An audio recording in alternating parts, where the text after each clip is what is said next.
ये कहानी ममता की है। बचपन से ही घर में ये एहसास दिलाकर पाला गया कि औरतों को बोलने का हक नहीं है। अरे ममता, जरा जल्दी जल्दी हाथ चलाओ। रोज ऑफिस में देर पहुंचता हूँ तुम्हारे कारण। लेकिन आपका सारा खाना पैक और तैयार भी है। अरे जबान जितनी चलाती हो उतना अगर हाथ चलाती ना तो शायद घर को अच्छे से मैनेज कर पाती। क्या मतलब है? क्या नहीं मिला आपको? मोजे मोजे कौन देगा? ममता भागकर पति को मोजे देती है। वो हर किसी का ख्याल रखती, लेकिन उसके घर में रोज का रोना लगा रहता। अरे माँ, आज स्कूल में टीचर ने मुझे फीस के लिए डांटा। माँ, मुझे अच्छा नहीं लगता कि स्कूल में फीस के पैसों के लिए मुझे कोई भी बात सुनाए। अरे पर बेटा, ये तो पापा करते हैं ना, सारा ऑनलाइन। मुझे तो इसकी जानकारी भी नहीं है। हाँ हाँ, बना लो बच्चों के सामने मुझे बुरा। अरे करता तो मैं ही हूँ, माना, लेकिन मुझे कोई सपना थोड़ी ना आएगा कि बच्चों की फीस जमा करनी है। अरे बताओगी तो तुम ही ना। ममता की अब ये आदत में शुमार हो चुका था। वो हमेशा हर बात के लिए खुद को ही दोषी मानती। एक दिन वो पड़ोस की दोस्त से कहती है, समझ नहीं आता यार, मैं इतनी डम कैसे हो सकती हूँ। बात तो सही भी है ना। अब पति बेचारा नौकरी करे, पैसे कमाए, या फिर ये देखे कि बच्चों की फीस का वक्त है। क्या करूँ यार। पता नहीं, मेरे पति तो सारा काम खुद ही करते हैं। वो तो कहते हैं कि तुम थक जाती होगी, सारा दिन घर बाहर बच्चे। तो अच्छा, ऐसे भी पति होते हैं क्या? अरे क्या बात कर रही है? भाई साहब कभी तुझे किसी बात के लिए सुनाते नहीं? किसने कहा नहीं सुनाते? अरे ये पति चीज ही ऐसी होती है कि बिना पत्नी को सुनाए उन्हें चैन की नींद कहाँ आती है। तो तू भी परेशान रहती होगी कि कैसे, क्या, कब भूल गई। अरे वो तो मुझे बस इस बात के लिए ताना देते हैं कि मैं वक्त पर खाना क्यों नहीं खाती, या पार्लर जाकर अपनी साज सज्जा क्यों नहीं करवाती। पड़ोसन बोल ही रही होती है कि ममता के बेटे की आवाज आती है। अरे माँ, क्या हो गया? लग नहीं रहा कि आज आप मुझे पानी भी देगी। अरे कब से खाने के लिए वेट कर रहा हूँ।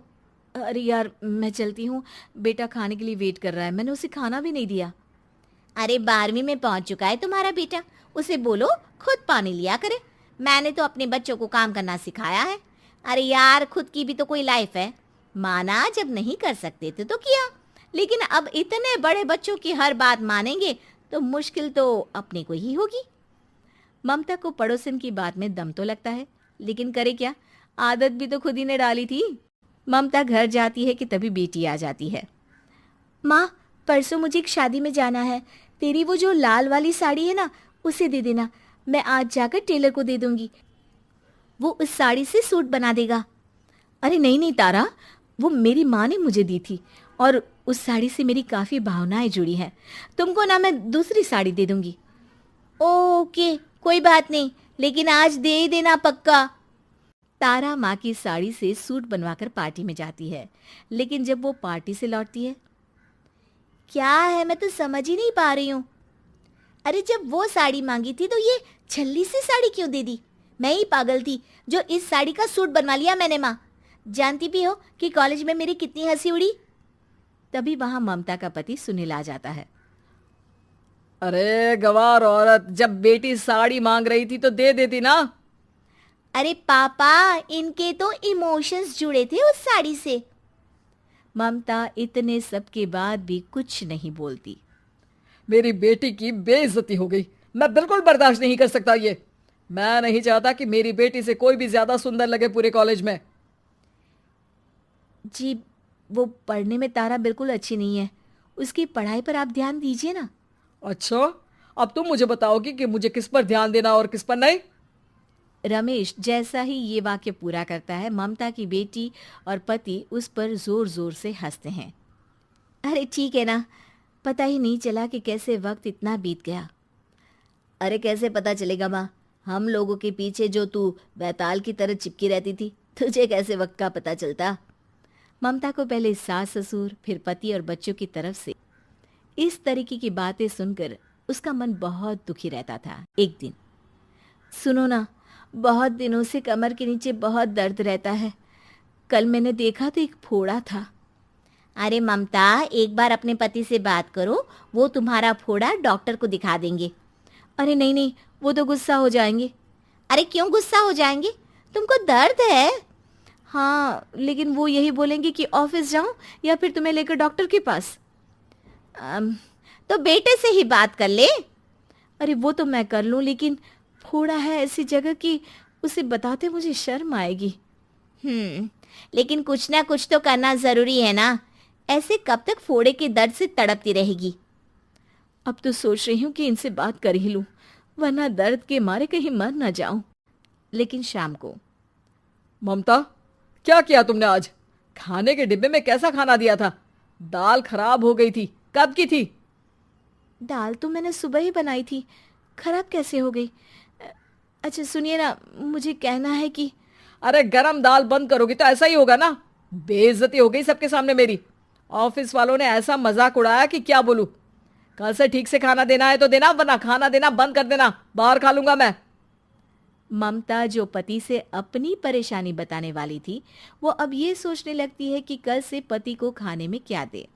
अगले दिन ममता थकी थकी सी हालत में, आप लोगों के लिए नाश्ता बना दिया है, खाना बनाने की हिम्मत नहीं है आज तो। रात भर सोकर थक गई है ना, इसीलिए तो खाना नहीं बना सकती। हिम्मत नहीं हो रही है, मैं बस सोने जा रही हूँ। बस मैडम को सोने का बोल दो, फिर देखो कैसे सोती रहती है। माँ, फिर वही पराठा सब्जी। अरे हमारे साथ के दोस्त एक से बढ़कर एक नाश्ता खाना लेकर आते हैं, आप तो बस। सभी घर से निकल जाते हैं, लेकिन जब शाम को बेटा घर आता है तो घर में अंधेरा रहता है। बेटा लाइट जलाता है। क्या माँ, तुम्हारा भी जवाब नहीं है बिजली का बिल बचाने के लिए? वो बोल ही रहा होता है कि सामने माँ जमीन पर लेटी मिलती है। वो उसके पास जाता है। अरे माँ, क्या हो गया माँ? तभी वहां पड़ोसन आती है। अरे बेटा, तुम्हारी माँ के पैर के पास एक फोड़ा है, जिसके कारण ये लगातार कमजोर होती जा रही थी।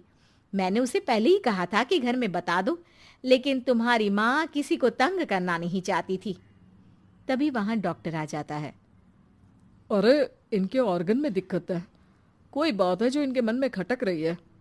अरे नहीं नहीं, इसके मन में कोई बात नहीं है। कोई काम है नहीं ना इसके पास, सारा दिन बस घर में ही रहती है। देखिए, मैं तो ये नहीं जानता, लेकिन हाँ, इनके मन में हमेशा कोई बात रह जाती होगी, इसीलिए उनकी ये हालत है। अगर आप समय से नहीं ले आते तो हो सकता था कि। अरे नहीं नहीं डॉक्टर साहब, हम पूरी कोशिश करेंगे कि वो ठीक हो जाए। हम लोगों ने अपनी ही परेशानी माँ के सामने रखी, लेकिन किसी ने माँ की दिक्कत को जानने की कोशिश तक नहीं की। हाँ, मैंने भी ममता को हमेशा घरेलू जरूरत से ज्यादा काम का नहीं सोचा था। ममता को होश आता है और वो खुद को अपने बेडरूम में देखती है। वो उठने की कोशिश करती है कि माँ, अब आप नहीं उठेंगी। हम लोग है ना, हम लोग आपको पूरी तरह से खुश रखने की कोशिश करेंगे।